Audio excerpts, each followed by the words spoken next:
Persilakan Yang Berhormat Saudara Rafizi Ramli, Timbalan Presiden, merangkap pengarah JPRP yang akan memberikan pengarahan-pengarahan sebelum kita turun ke gelanggang bertempur dalam pilihan raya yang akan datang.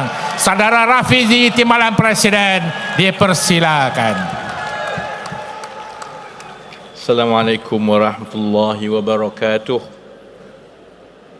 Alhamdulillahirabbil alamin. Salatu wassalamu ala asyrafil anbiya wal mursalin wa ala alihi washabbihi ajma'in.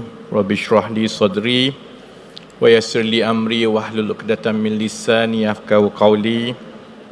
Saudara Pengerusi Tetap, Saudara Anwar Ibrahim, Presiden Keadilan dan Perdana Menteri, yang saya hormati Kak Wan, Pengerusi Majlis Penasihat, abang saya Saudara Saifuddin Nasution Ismail, Setiausaha Agong, adik-adik naib Presiden, Ketua Wanita, Ketua MK, Barisan MPP, saudara-saudari yang saya kasih sekalian.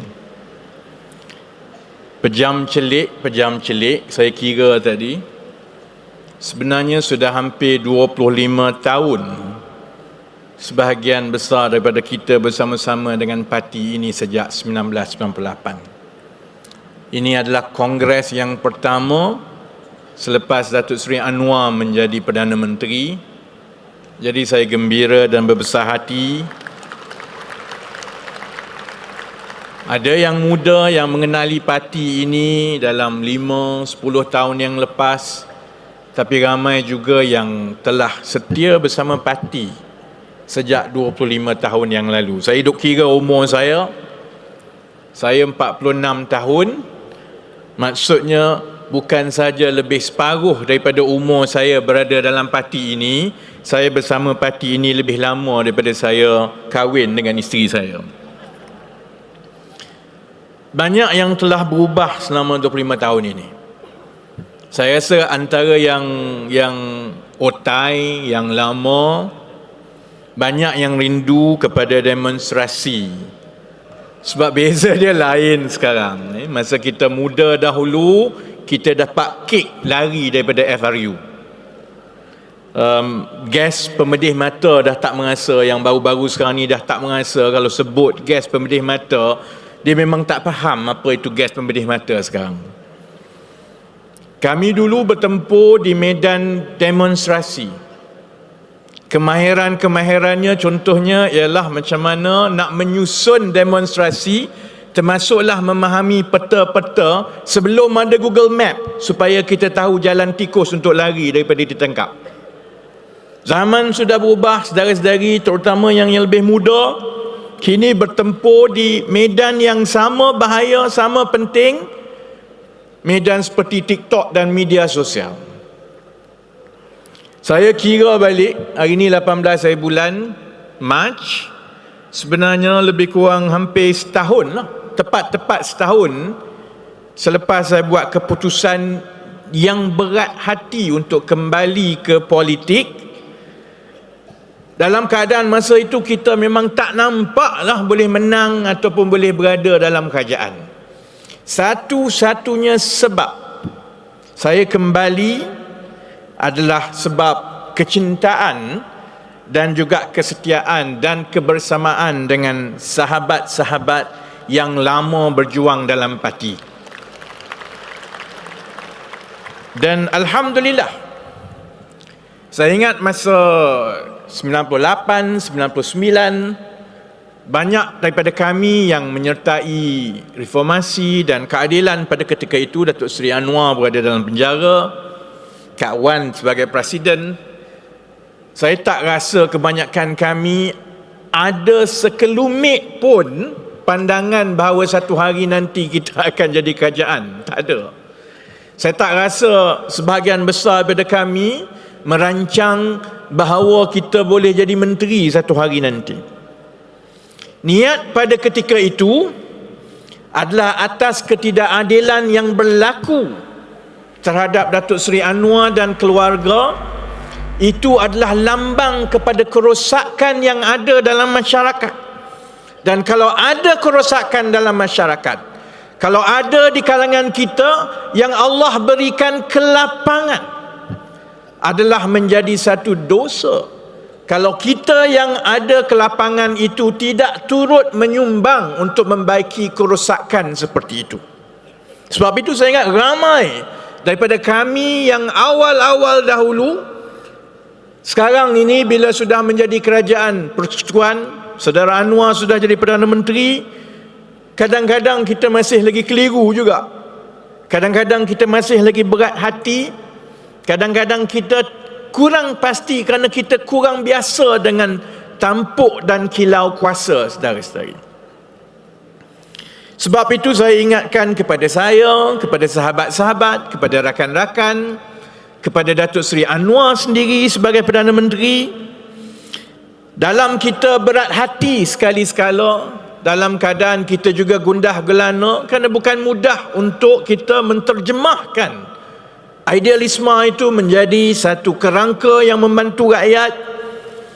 Satu-satunya perkara yang kita boleh buat ialah kita kena kembali kepada niat kita memilih jalan ini, bahawa ini adalah kebajikan kita untuk melindungi dan mengupayakan yang lemah dalam masyarakat dan di kalangan kita, tanpa mengira latar belakang kaum dan agama, supaya tidak ada dalam masyarakat kita yang tertinggal dan di belakang akibat berlaku ketidakadilan di kalangan kita.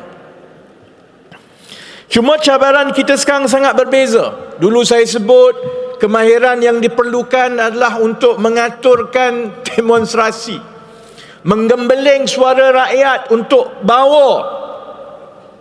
Kini kita ada cabaran-cabaran baru, iaitu bagaimana kita nak menterjemahkan hasrat membantu rakyat itu dalam bentuk dasar-dasar yang mampan, dalam bentuk pelaksanaan tata kelola kerajaan yang meyakinkan rakyat dan pelabur, dan dalam bentuk program-program yang akan melonjakkan kebajikan rakyat. Dan saya harap saudara-saudari bersimpati juga dengan keadaan kita dan parti kita, kerana kita mewarisi kerajaan yang tempang. Kedudukan kewangan kerajaan persekutuan adalah lemah. Masalah-masalah pokok telah pun lama berakar. Kita ada masalah-masalah struktur, baik dalam bidang ekonomi, baik dalam bidang-bidang lain, yang perlu diperbetulkan dalam suasana tuntutan rakyat yang mendesak. Saya nak bagi perumpamaan lah. Dia sama macam kita mewarisi satu rumah daripada penghuni sebelum itu, dan rumah itu telah rosak. Tiang tu dah kena makan dengan anai-anai. Lantai dia berlubang-lubang dan dah rapuh. Atap ada yang berlubang, sebahagiannya sebab kena makan dengan ribut, sebahagiannya sebab penghuni sebelum itu dah tebuk. Bil air, bil api, penghuni sebelum itu tak bayar lama sampai kena potong. Dan kita masuk rumah itu dalam keadaan anak kita demam dan lapar, saudara-saudari. Jadi cabaran itu datang sekaligus. Dalam keadaan kedudukan dan capaian kewangan kita juga terhad. Maksudnya kita kena buat pilihan. Kalau kita mewarisi rumah itu, pada masa kita nak kena bayar tunggakan bil supaya ada api dengan elektrik dulu, besar kemungkinan kita kena ganti tiang dulu. Tiang yang kena makan dengan anak-anak itu, kalau seselai rumah tu runtuh, maknanya kita juga kena buat pilihan. Mungkin antara lantai, kita nak hidup dengan lantai yang berlubang-lubang itu dulu, ataupun kita nak hidup dengan atap yang masih lagi berlubang kalau hujan, rumah masih lagi basah. Sebab itu saya sedar bahawa sasaran serangan yang paling sengit daripada pembangkang adalah kepada saudara Anwar sebagai Perdana Menteri dan Menteri Kewangan, dan saya sebagai Menteri Ekonomi. Kalau saya sendiri contohnya, mereka akan terus memainkan soal formula. Kalau dalam parlimen, kalau baca dekat Twitter, dekat Facebook, kalau boleh lah yang pembangkang, kalau nak sebut formula tu sebutlah betul-betul. Ada sebut formula, ada yang tak reti je formula. Tapi ini satu-satunya benda yang dia boleh main sekarang. Dia akan ungkit perkara-perkara yang lama. Contoh Datuk Seri Anwar tahun 2008 soal turun harga minyak, walaupun sebenarnya keadaannya cukup berbeza dengan pada sekarang.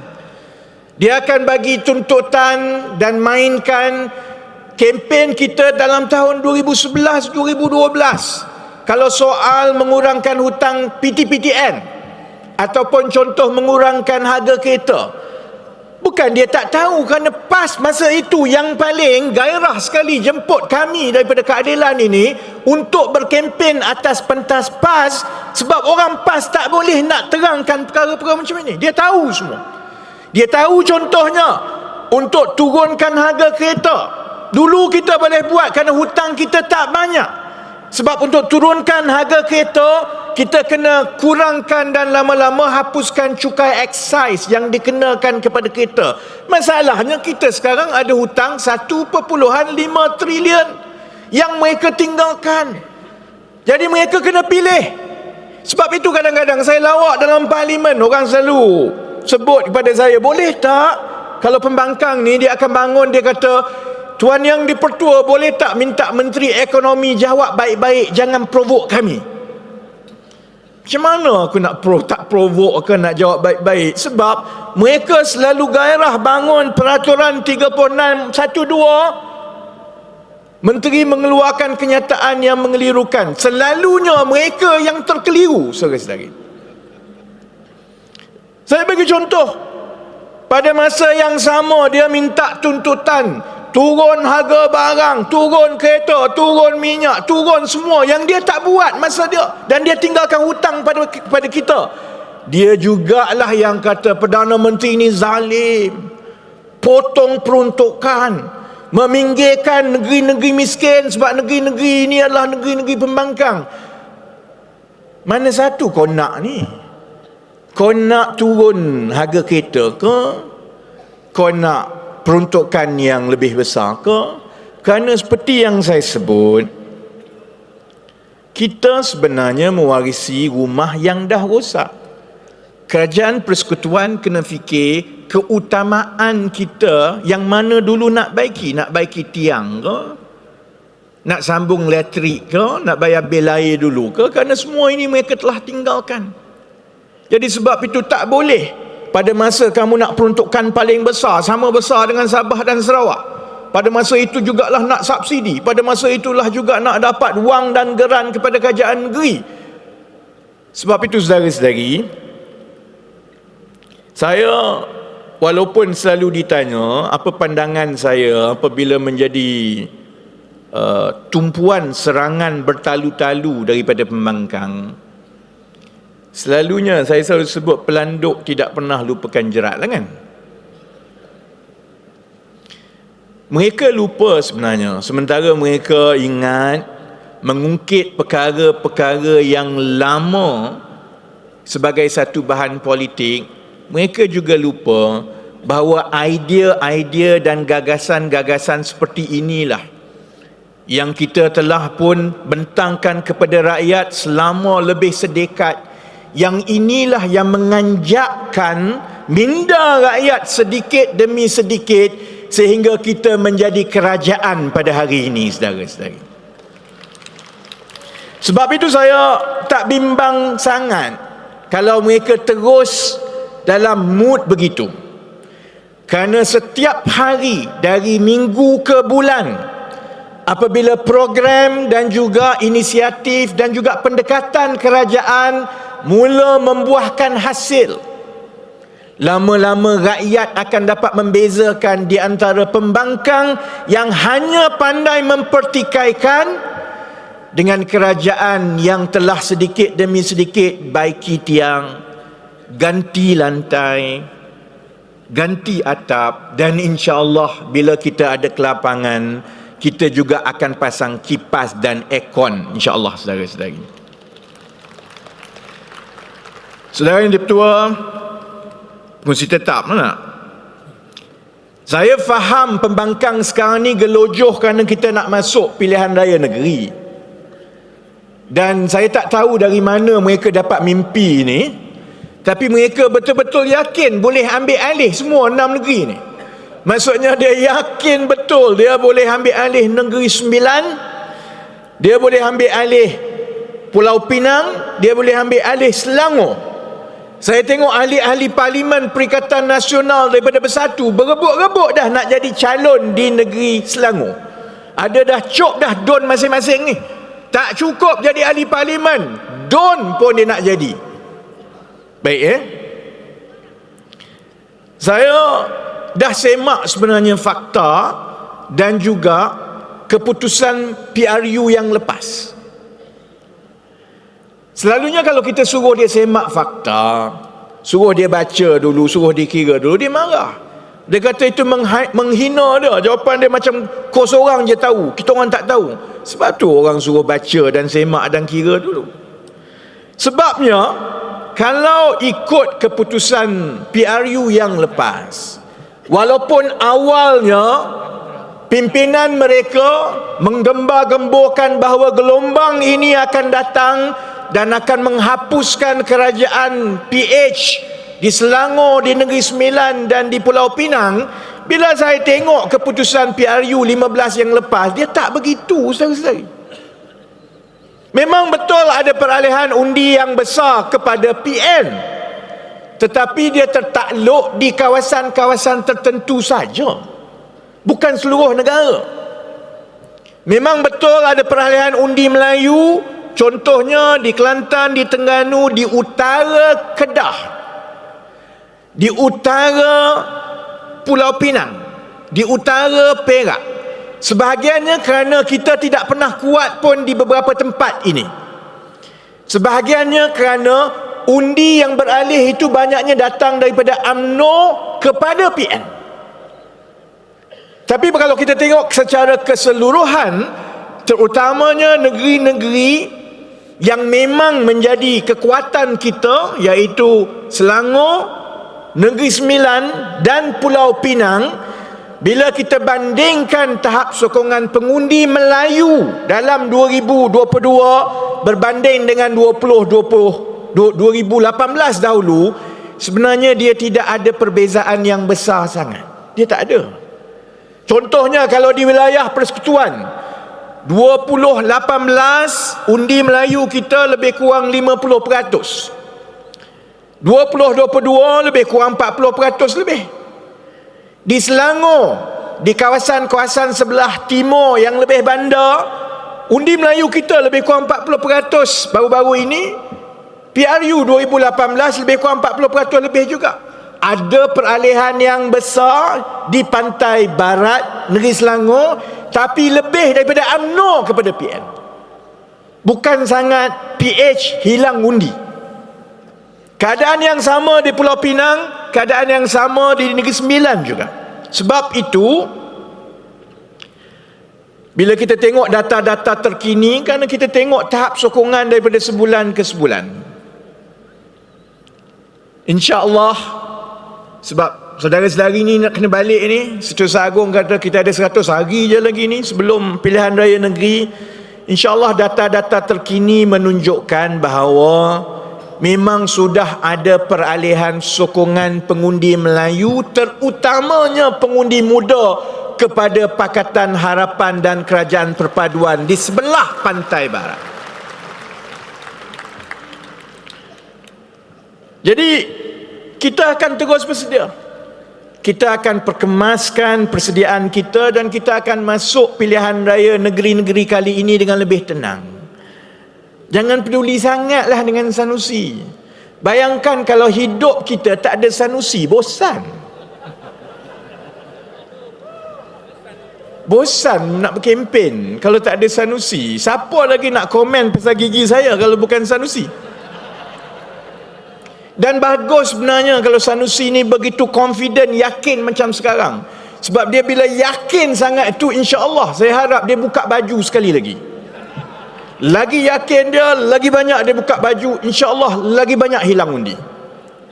Jadi sebab itu saya rasa kita tak payah terikut-ikut dengan rentak mereka. Apa pilihan yang mereka ada, tebuk atap pun dah tak boleh. Walaupun cakap jumlah sudah cukup tapi tak boleh bentuk kerajaan. Jadi apa pilihan yang dia ada? Dia hanya boleh beritahu penyokong-penyokong dia yang lepas ini kita akan jadi Menteri Besar Negeri Selangor. Itu saja. Yang penting saudara-saudari, di peringkat parti kita perkemaskan persediaan kita. Kempen dan gerak kerja jentera itu mesti tersusun, mesti secara saintifik. Dan di peringkat kerajaan persekutuan pula kita fokus kepada dasar-dasar untuk baiki tiang, ganti lantai, tukar atap, sambung elektrik. InsyaAllah kalau ini boleh berlaku, saya yakin dalam tempoh 3-4 bulan daripada sekarang, InsyaAllah kita akan mengekalkan kerajaan kita di Negeri Sembilan, di Selangor, di Pulau Pinang. Dan insya-Allah kepada sahabat-sahabat di Kedah, kalau kena cara dan bergantung kepada usaha saudara-saudari di Kedah, insya-Allah kita boleh buat kejutan di Kedah saudara-saudari. Dan kita juga nak ambil kekuatan pada kali ini untuk kita gunakan pilihan raya negeri sebagai satu titik untuk bina kekuatan baru di Kelantan dan Terengganu. Baik, Saya duk tengok daripada tadi, memang susah sangat nak tepuk perwakilan. Sebab saya faham kalau saya jadi perwakilan, saya dah lama kecil hati dah. Likang tadi, bagi ucapan sila bagi tepukan kepada anda sekali. Sebab kerajaan jadi, kita dah jadi kerajaan persekutuan. Sila bagi tepukan untuk anda sekali lagi. Kalau saya jadi perwakilan, saya kata, buat apa aku tepuknya? Korang seronoklah jadi menteri, aku kat bawah ni balik macam ni lah.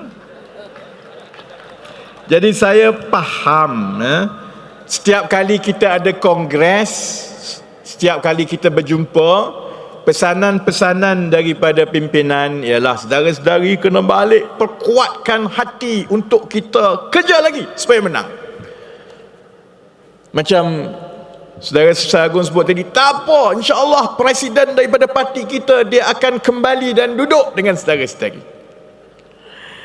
Jadi saya tahu perit saudara-saudari sebagai orang di bawah.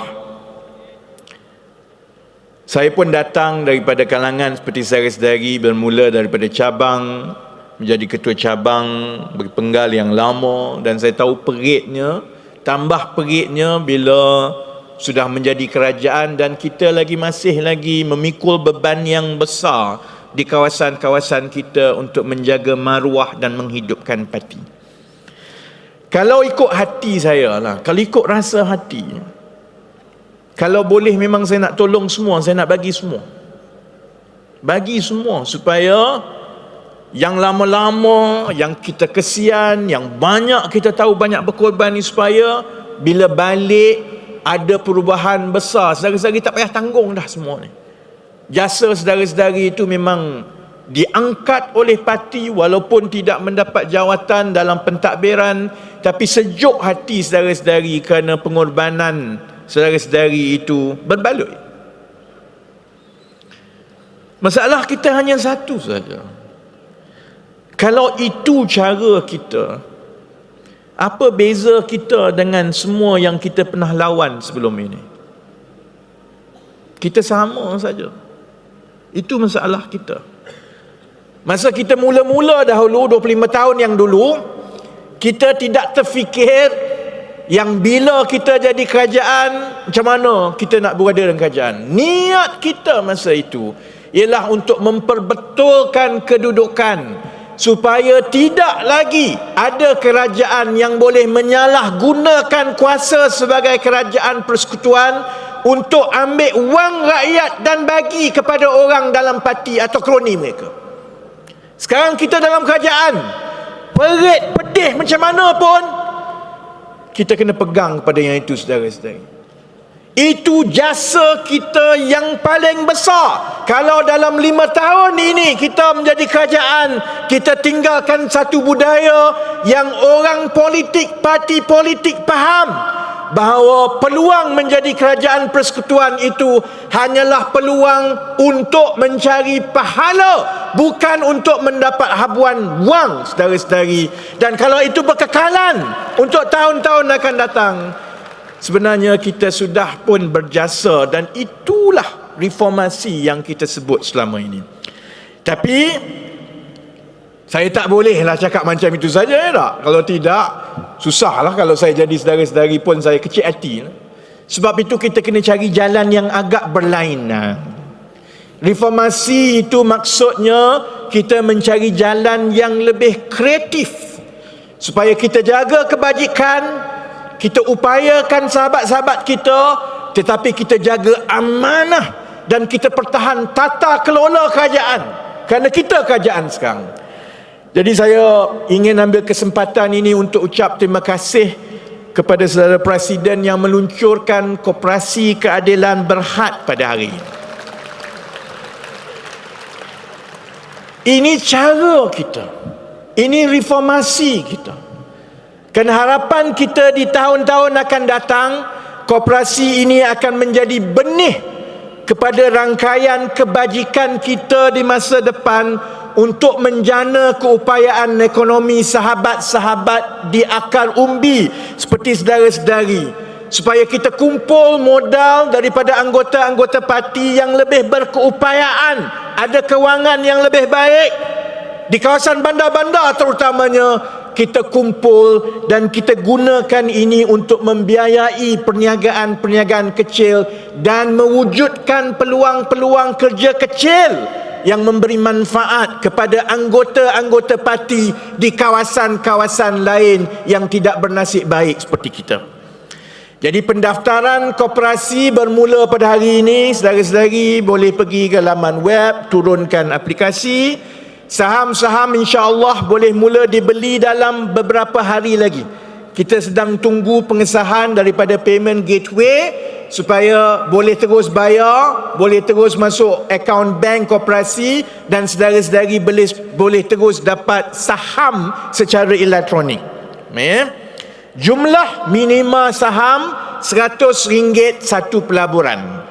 Jumlah maksima pada ketika ini ialah RM20,000, dan jumlah maksima ini akan terus naik bergantung kepada jumlah dana modal terkumpul koperasi yang akan terus naik dari satu masa ke satu masa. Jadi yang ini bab untuk anggota-anggota di akar umbi seperti saudara-saudari. Jadi saya nak ambil kesempatan di kongres ini, saya nak minta saudara Perdana Menteri, menteri-menteri dan timbalan-timbalan menteri supaya membeli saham koperasi pada tahap yang maksima RM20,000 sebagai permulaan, supaya ini boleh menjadi dana dan modal kepada anggota-anggota, dan supaya kita ada 6 bulan untuk kita gerakkan, kita bina koperasi, supaya kita bila berjumpa balik November tahun ini, bila kita ada satu lagi kongres dalam bulan November 2023, insya-Allah sasaran kita modal berbayar Koperasi Keadilan Berhad ialah RM5 juta, insya-Allah saudara-saudari. Kita juga nak ajar kepada rakan-rakan politik yang lain, macam ini caranya menjaga kebajikan anggota-anggota parti, bukan dengan cara sakau duit rakyat ataupun dapat ratus-ratus juta dalam akaun parti, saudara-saudari. InsyaAllah mulai tahun depan kita akan mula membuka kedai-kedai runcit kira untuk diusahakan oleh anggota-anggota parti di kawasan-kawasan terpilih, dan insya-Allah jaringan itu akan terus besar dan besar sehinggalah saudara-saudari mempunyai satu jaringan kekuatan ekonomi dan kewangan tersendiri. Dan itulah matlamat reformasi yang kita perjuangkan selama ini, dari segi memisahkan salah guna dan campur tangan parti politik dalam hal ehwal kewangan, pentadbiran dan urusan negara. Baik, jadi akhir sekali, saya faham ini memang parti derita. Memang parti derita. Saya duk fikir balik tadi masa tak menang, bila datang kongres, pimpinan suruh balik buat kerja sampai menang. Sekarang dah menang, pimpinan kata buat kerja, tak cukup dengan buat kerja, beli saham sekali. Memang susah parti kita, parti derita.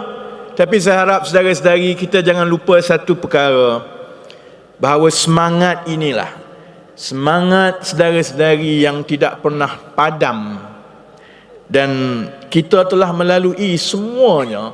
Semangat inilah yang telah bawa parti ke saat ini. Daripada masa-masa kita, kerana kita pernah kena pukul, kita pernah kena penjara, kita pernah kena saman, kita melalui masa yang cukup pedih, kena khianat, lama kita kena hina, dan tidak ada yang terfikir sebenarnya pada hari ini, kalau 1 tahun yang lepas masa saya mula-mula mengumumkan saya akan kembali ke politik, tak ada orang yang terfikir dalam tempoh setahun daripada Mac 2022 Anwar Ibrahim akan menjadi Perdana Menteri yang ke-10. Tak ada orang fikir masa itu, saudara-saudara. Tapi perkara itu berlaku kerana semangat saudara-saudari yang tak pernah padam. Walaupun setiap kali datang kongres, pimpinan suruh balik, buat lagi. Sebab itu saudara-saudari telah mengangkat parti ini dari kedudukan yang paling rendah yang kita lalui ke kedudukan yang paling selesa kini. Jadi insya-Allah saya juga yakin saudara-saudari balik, kita buat kerja, saudara-saudari beli saham, kita bina koperasi. InsyaAllah dengan segala tugasan kita ini, kita akan dapat memenangkan parti kita sekali lagi dalam pilihan raya negeri yang akan datang. Jadi dengan doa itu, insyaAllah tunggu saya dan sahabat-sahabat pimpinan tiba di kawasan saudara-saudari, kerana kita akan mula berkempen macam dulu. Seperti yang saya sebut dulu pun, sekarang kita dah tahu bila pilihan raya negeri, maksudnya selepas hari raya. Bukan saja kita turun beraya, malam-malam itu insya-Allah kita akan turun ke kursi DUN masing-masing untuk kita berkempen seperti dulu. Dan insya-Allah kalau kita teruskan, kita akan buat kejutan sekali lagi seperti mana kita buat kejutan dalam PRU 15 yang lepas. Jadi untuk bakar semangat sebelum saudara-saudari mendengar daripada Presiden, sebab Presiden akan ulang perkara yang sama, kita parti derita. Jadi saya bakar semangat sekali lagi. Saya jerit reformasi. Saya harap saudara-saudari akan sambut dengan sekuat-kuatnya. Boleh tak? Oh, tu macam tak jadi no. Baik, Reformasi. Kuat tak? Okey. 2 kali ya. Reformasi.